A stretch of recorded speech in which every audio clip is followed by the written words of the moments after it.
the dragon buried his bone, and there's a picture of the dog. Well, I guess a dragon could bury a bone, but that doesn't really keep structure. If I said the dog or the duck barked at the cat, it doesn't sound right.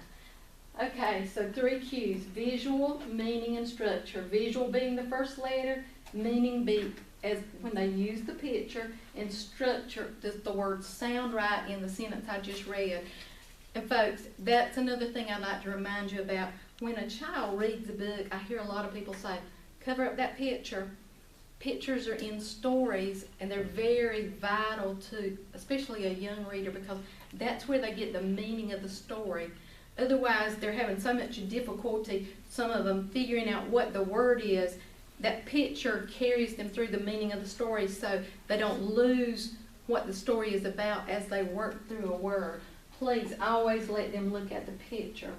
And now, I also have another handout right here that I put on the board. It's the 5 things to check for. And you may have this if you come by, but there's 5 things. Think about the story, check the picture, go back and get your mouth ready for that first letter of the word, look for any chunks in the story, and then think about it. Does it sound right or make sense? And if it doesn't, a good reader will always go back and fix whatever is wrong. Okay, and the last thing I want to share with you today is the story Wolf. And the reason I'd like to share this is when you pick up a book, or if your child brings home a library book, please start asking them questions. We used to say things like, who is in the story? Well, those things are very easily answered. But like in this book, when I'm through with the book, I'd like for, if I was reading it to my child or my child was reading it to me, what the kind of questions we need to start asking or things like, how has the wolf's life changed from the beginning to the story to the end? Has it changed for the better or worse? And tell me some things to support what you think. It has to be in-depth questions because, folks, that's the way that testing is going these days. It's not just a one-answer question anymore. And the story is Wolf. I always talk to your children about the cover, if there is one. Like, what do you think is going to happen in the story? Where do you think they're at? Just let them come up with ideas. Have them thinking about the story. Very young children, sometimes I even go through a picture walk with where I just talk about a little of the pictures, but I'm not going to do that today. I just want you to look.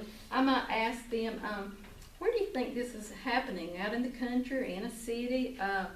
What do you think the problem with this wolf is? Do these people look happy? Talk about the thoughts, what's going on in the picture. And here's Wolf. Where do you think he's at now? What's he doing? And also, this is a good time to talk about vocabulary, punctuation marks, how punctuation kind of tells us what to do in our reading, when to stop, how to say a word, what kind of inflection to put in the story as we read. After walking for many days, a wolf wandered into a quiet little town. He was tired and hungry, and his feet ached, and he had only a little money that he kept for emergencies. Then he remembered, there's a farm outside this village, he thought. I'll find some food there. Okay, there's a big word, emergency. And you may think that your child knows what that is, whether you're reading to them or they're reading to you. Stop and ask them, what do you think? What do you think that money is for if he's got money for an emergency? See if they know. It's a good time to work on vocabulary. You also might have them find some words. Can you show me the word walking? Can you show me the word little? Find some sight words, or can you find a chunk in the word farm or a small word? This is a good time to do word. And you may want to do that as you go through. You may want to come back and talk about it. Even that word wandered, it said wandered into a quiet little town. Well, what does wandered mean? Make sure they understand those bigger words. As he peered over the farm fence, he saw a pig, a duck, and a cow reading in the sun. The wolf had never seen animals read before. I'm so hungry that my eyes are playing tricks on me, he said to himself. But he really was very hungry and didn't stop to think about it for long. The wolf stood up tall and took a deep breath. This might be a time you want to ask your child, if your child's even reading to you, what do you think he's going to do now? What's he thinking? Is he going to eat these people? Is he going to join them? What do you think is in his mind? And what kind of mood do you think he's in? And he leaped at the animals with a howl. Oh! Chickens and rabbits ran for their lives, but the duck, the pig, and the cow didn't budge. What is that awful noise? Complained the cow. I can't concentrate on my book. Just ignore it, said the duck. Like, what is that word, concentrate? What do you think that cow was doing? Many questions you can ask. The wolf did not like to be ignored. What's wrong with you? Growled the wolf. Can't you see I'm a big and dangerous wolf? I'm sure you are, replied the pig, but couldn't you be big and dangerous somewhere else? We're trying to read. This is a farm for educated animals. Now be a good wolf and go away, said the pig, giving him a push. Perfect time to ask your child, what's the difference in an educated animal and one that's not educated? What do you think the difference is? Have them think beyond just what's in the story. The wolf had never been treated like this before. Educated animals, the wolf repeated to himself. This is something new. Well then, I'll learn how to read too. And off he went to school. The children found it strange to have a wolf in their class, but since he didn't try to eat anyone, they soon got used to him. The wolf was serious and hardworking, and after much effort he learned to read and write. And soon he became the best in the class.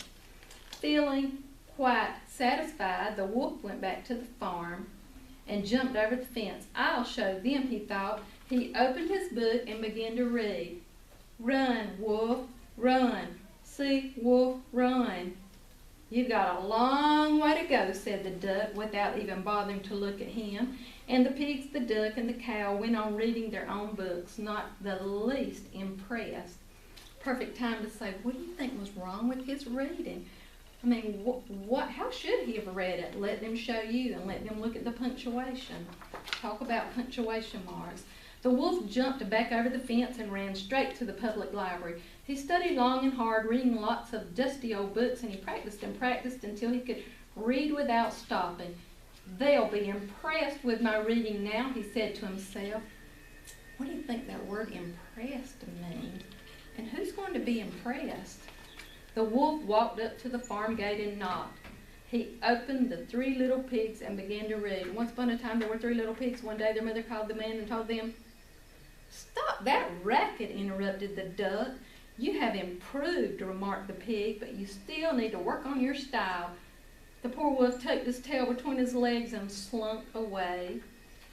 I wonder what interrupted. That is a really big word. Ask your child what that means. Make sure they know. But the wolf wasn't about to give up. He counted the little money he had left, went to the bookshop and bought a splendid new storybook, his first very own book. He was going to read it day and night, every letter and every line. He would read so well that the farm animals would admire him. Ding dong, rang the wolf at the farm gate. He lay down on the grass, made himself comfortable, took out his new book and began to read. He read with confidence and passion. And the pig, the cow, and the duck all listened and said not one word. Each time he finished a story, the pig, the duck, and the cow asked if he would please read them another. So the wolf read on, story after story. One minute he was Little Red Riding Hood, the next a genie emerging from a lamp, and then a swashbuckling pirate. This is so much fun, said the duck. He's a master, said the pig. Why don't you join us on our picnic today, offered the cow. And so they all had a picnic, the pig, the duck, the cow, and the wolf. They lay in the tall grass and told stories all the afternoon long. We should all become storytellers, said the cow suddenly. We could travel around the world, added the duck. We can start tomorrow morning, said the pig. The wolf stretched in the grass. He was happy to have such wonderful friends. And the perfect time to say, what changed in the life of the wolf and why? Please ask your child things that really make them think a little deeper about the story. And if you have any questions, please come by Blackshear Elementary and let us share some tips with you, some handouts, and any time that we can help, please come by. Thank you.